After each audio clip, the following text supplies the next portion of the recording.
मेरा मन कहता है कि हमारे बच्चे नहीं होंगे। तो फिर हम क्यों जा रहे हैं मुकेश? तसल्ली हो जाएगी।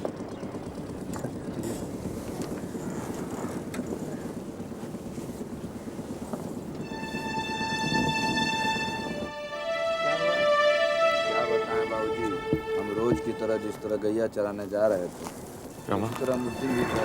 तुम यहीं रुको, मैं देख कर आता हूँ। नहीं, मैं भी चलूंगी। You stay here, तुम देख नहीं पाओगी। जरूरी थोड़ी है कि हमारे अजय और मीता होंगे।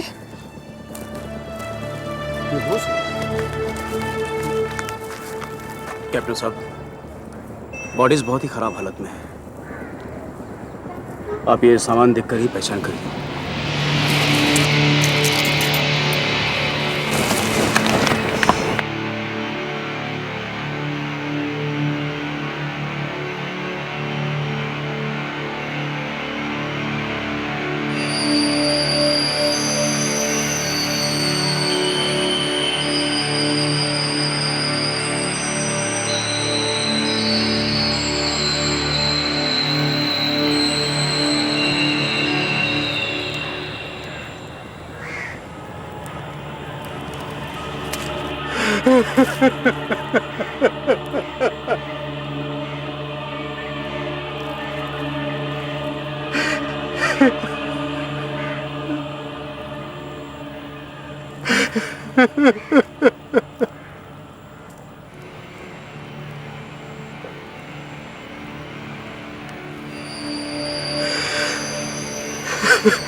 लाशों को पहली बार शाम को घर लौटते वक्त एक ग्वाले धनीराम ने देखा था।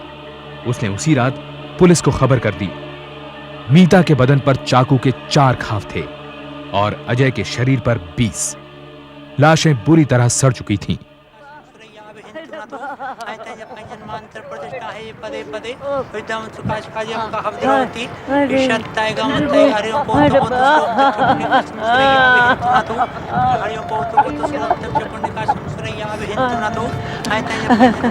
अरे मुकेश, ओ मुकेश, अरे बेटा, अरे अरे बेटा देख, अरे इसे रुला बेटा, इसे रुला।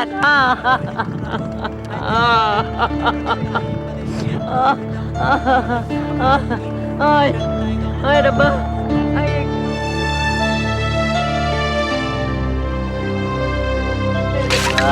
आय रब्बा।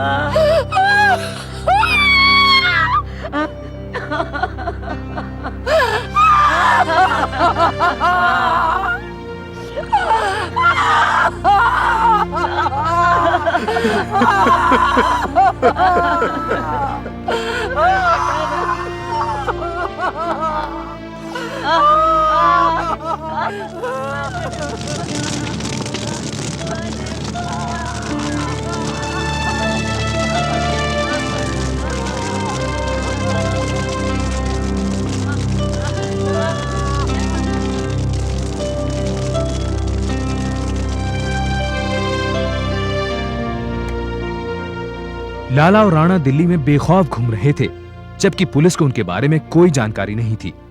पुलिस को पहला सुराग मिला एक लावारिस फिएट, जिसके दरवाजों के टूटे हैंडल्स ने शातिर लाला की ओर इशारा किया।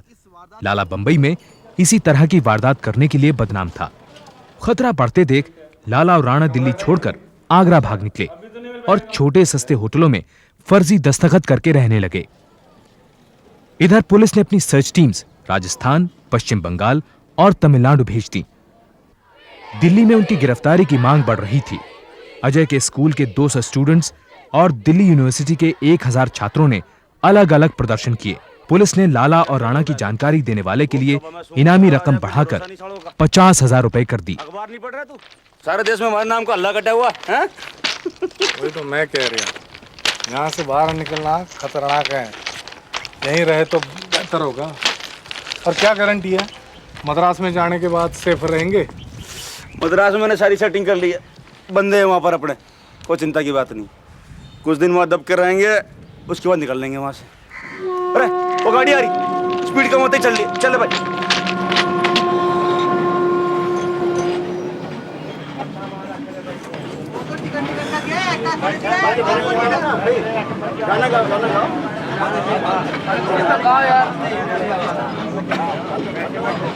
किथे बड़ा आ रहा है वो तुम्हें पता नहीं? आर्मी तो कंपार्टमेंट है। हम भी तो फौजी हैं। अरे बेस कहाँ तेरा? रेजिमेंट कौन सा है? बोल। लीव वारंट दिखा दे फिर। वो तो गुम हो गया लीव वारंट तो। वो आई कार्ड तो होगा तेरे कोल। I card cut. अरे यार ये तो लाला राणा है। अरे भाई तू लाला राणा है ना? राणा है तू? नहीं। अरे तुम दोनों लाला राणा हो। अरे झूठ मत बोलो, तुम लाला राणा है। देखो अपनी तस्वीर। हम लाला राणा नहीं। अरे सूबेदार साहब, सूबेदार साहब, ये लाला राणा है। फाड़ के रखो जवानों।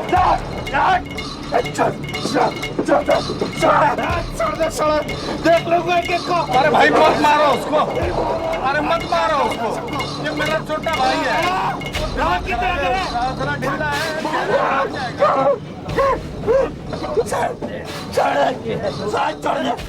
तुझे समझ ले।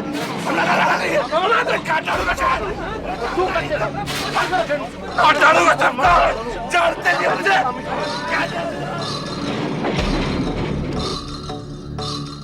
ट्रेन के नई दिल्ली रेलवे स्टेशन पर पहुंचने के साथ साथ ये खबर भी पहुंच गई कि लाला और राणा पकड़ लिए गए हैं।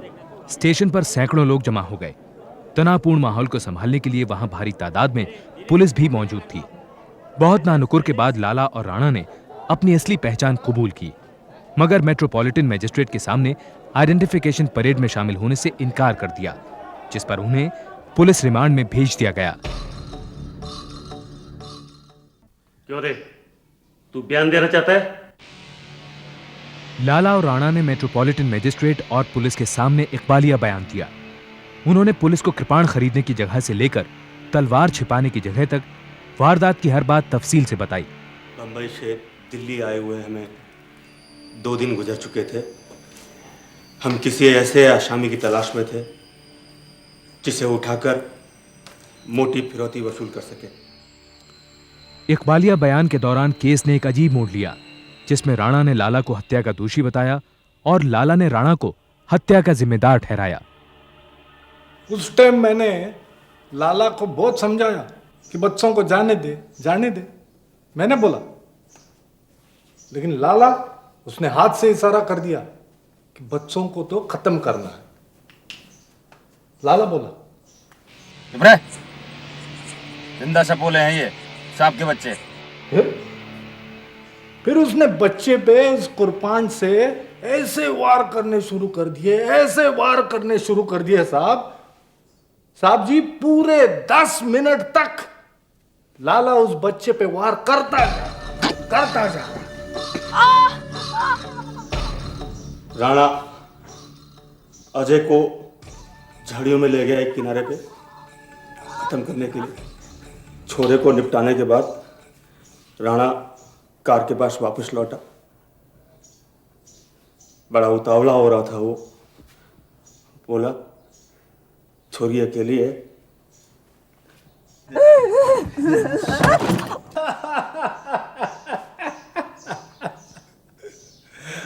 नहीं साहब, नहीं। लाला ने खुद करने के बाद मुझसे कहा कि जा लड़की के साथ। समझ गया ना साहब? मैंने कहा, लाला ये छोटी सी गाड़ी के पिछली सीट में मैं फिट नहीं हो पाऊंगा। क्या वजह है ना, मैं उससे लंबा हूं जी। अब जब हम उसे अजय की लाश वाली जगह पे ले जाने लगे ना, तो लड़की के हाथ वो गाड़ी में जो तलवार थी ना वो आ गई। उसने लाला के सर पे वार कर दिया यूं।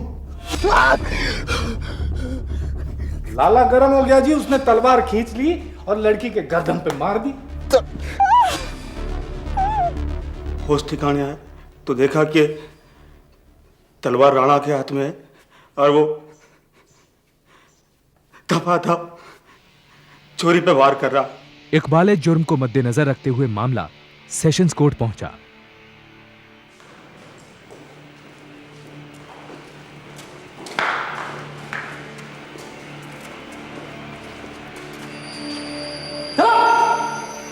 जज के सामने लाला और राणा ने दावा किया कि पुलिस ने उन्हें मारपीट कर जबरदस्ती गुनाह कबूल करवाया था। इस आधार पर उन्होंने आरोपों को झूठा बताया और खुद को बेगुनाह। तुम्हारे खिलाफ यह आरोप है कि तुम दोनों ने 2 सितंबर 1982 को मीता छाबड़ा के साथ अपर रिज रोड पर बलात्कार किया। तुम्हारा क्या कहना है? झूठा है, झूठा है साहब जी। मैंने तो ये लड़की को जिंदगी में नहीं देखा। तुम्हारे खिलाफ यह भी आरोप है कि तुमने अजय और मीता छाबड़ा का खून किया है। वो गलत है साहब जी, गलत है। अगर तुमने ये सब नहीं किया तो तुम्हारे खिलाफ ये मुकदमा क्यों चल रहा है?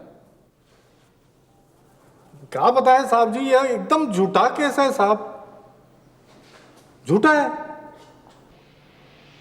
ट्रायल शुरू होने पर प्रोसिक्यूशन लॉयर केसी चावला ने अदालत में 100 से ज्यादा गवाह पेश किए। उनमें धनीराम, जिसने लाशों को पहली बार देखा था, और लाला और राणा को पकड़वाने वाले सेना के जवान भी शामिल थे। प्रोसिक्यूशन का सबसे अहम गवाह था मंजीत सिंह। जब तक मैं फिएट कार का पीछा करता रहा, बच्चे मुझे यह बताने की बहुत कोशिश कर रहे थे कि गड्डी किस तरफ जा रही है। Thank you. That's all your honour. Your witness please. Mister Singh, वो दोनों आदमी जो उस दिन बच्चों के साथ कार पे थे, क्या आज इस समय अदालत में मौजूद हैं? जी, ज्यादातर तो मैं गड्डी के पीछे ही रहा, इसलिए मैं ड्राइवर और उसके साथी को ठीक से देख नहीं सका। मैंने तो सिर्फ बच्चे नजर आ रहे थे। That's all milord. अब क्यों बार बार मुझे टॉर्चर कर रहे हैं? मैं सबके सामने नहीं कह पाऊंगा। देखिए, जब तक आप खुद नहीं बोलेंगे कि उन दोनों ने मिलकर आपकी बेटी के साथ रेप किया है, तब तक मैं ये इशू कोर्ट में कैसे उठा सकता हूं? Please captain Chhabra, please. हमारे पास कोई मेडिकल प्रूफ नहीं है कि आपकी लड़की के साथ रेप हुआ है। आपको अपनी विटनेस में यह क्लियरली मेंशन करना होगा कि उन दोनों ने मिलकर आपकी बेटी के साथ। एक बाप के सामने उसकी बेटी के बारे में कैसे कह सकते हैं साहब? Isn't it enough that they killed both my children?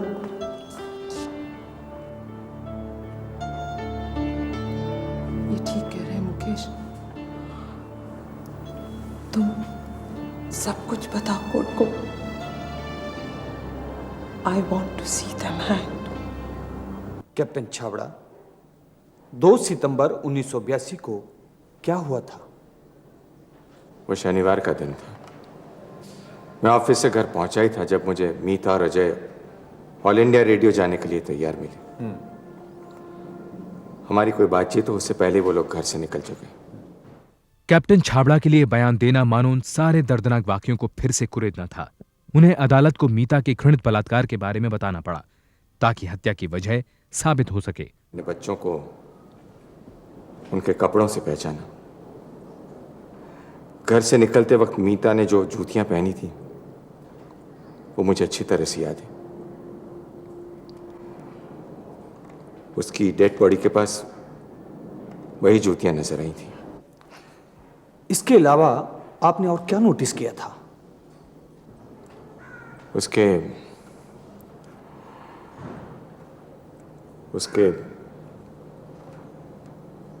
Undergarments वहां नहीं थे। मतलब आपकी लड़की किस हालत में थी? उसकी हालत से साफ पता लग रहा था कि उसके साथ रेप किया गया।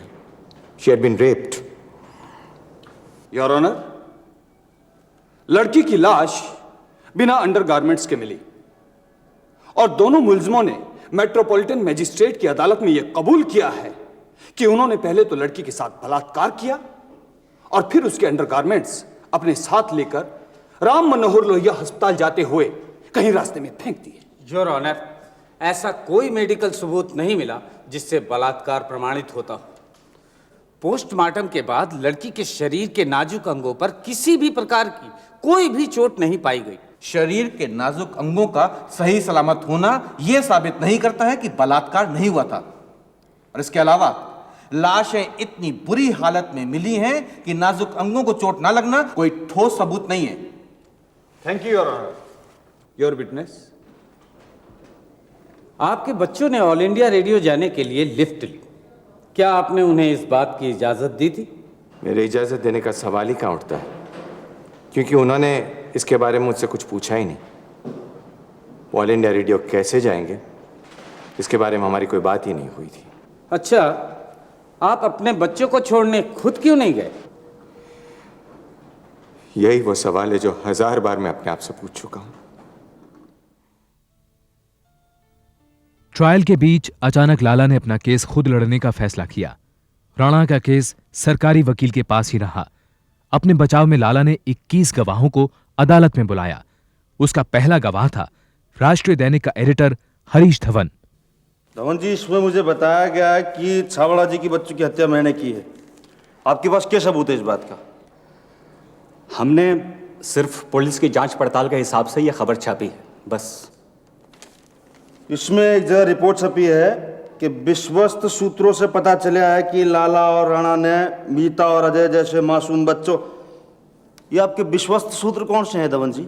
सॉरी, मैं उनके नाम नहीं बता सकता, वे बताना नहीं चाहते। क्यों नहीं आना चाहते शाम? धोखाधड़ी है जनाबी है। लाला और राणा को सजा सुनाने के लिए सेशन जज के सामने सारे सबूत मौजूद थे। घायल हालत में उनका हॉस्पिटल जाना, लावारिस पड़ी फिएट, लाश के आसपास बरामद बाल और खून के कतरे जैसे सबूत के आधार पर जज ने फैसला सुनाया।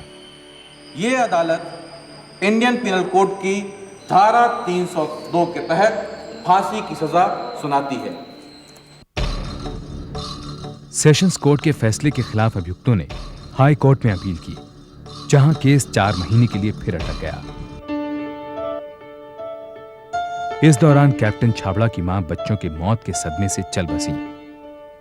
कैप्टन छाबड़ा और रमा छाबड़ा के पास बच्चों की याद के सिवा कुछ नहीं बचा था। तुम्हें याद है मुकेश, जब हम श्रीनगर गए थे, बहुत बर्फ पड़ी थी, है ना? हाँ, मीता ने स्नोमैन बनाया था और अजय ने अचानक आकर उसको तोड़ दिया। अगले दिन मीता मुंह फुलाकर घूमती रही और अजय के 1000 बार मनाने पर वो नहीं मानी। हमारे बच्चे बच सकते थे, है ना? बेचारे मनजीत सिंह ने बहुत कोशिश की। पुलिस ने तो उसकी बात सुनी नहीं। फिर वो भी क्या करता? कितने लोगों ने फोन कर करके पुलिस को इन्फॉर्म किया था।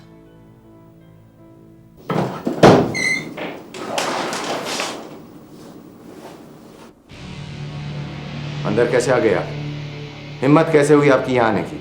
आई एम सॉरी कैप्टन साहब। आप लोग अपने आप को समझते क्या हैं? दरअसल मैं आपसे ये कहने के लिए आया था कि हमारे बच्चों को मरे हुए आज 1 साल हो गया और उनके कातिल अभी तक जिंदा हैं। 1 पूरा साल हो गया है और हम अदालतों के चक्कर काट रहे हैं। ये देख रहे हैं? ये है अजय की कॉपी। होमवर्क आधा छोड़कर गया है वो। इतना सा तो था वो दोनों हार्डकोर क्रिमिनल्स। फिर भी मेरे बच्चे ने मुकाबला किया।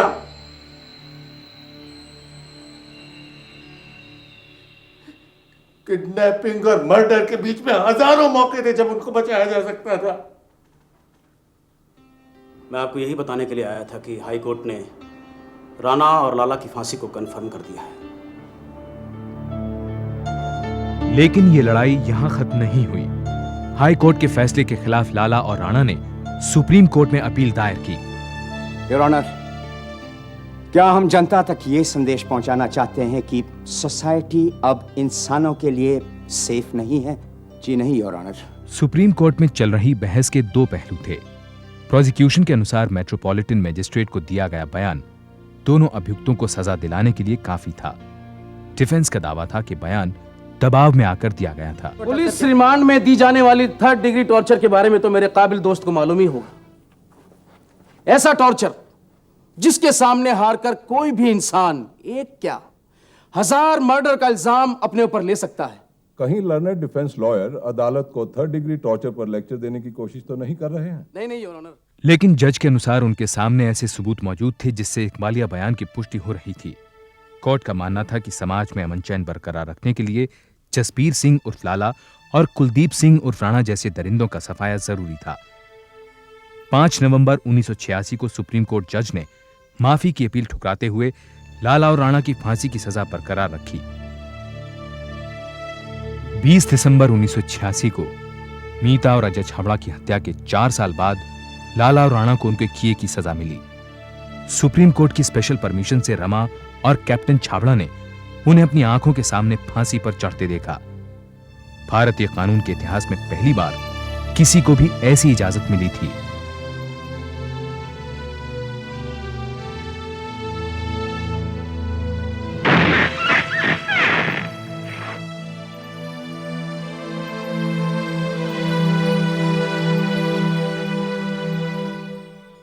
लाला और राणा की फांसी के महीने भर बाद भारत सरकार ने कैप्टन छाबड़ा को एक खास ओहदे पर 4 साल के लिए विदेश भेज दिया। अपने बच्चों की हत्या के 12 साल बाद तक रमा छाबड़ा क्लिनिकल शॉक में रहीं। उनकी गोद आज भी सूनी है।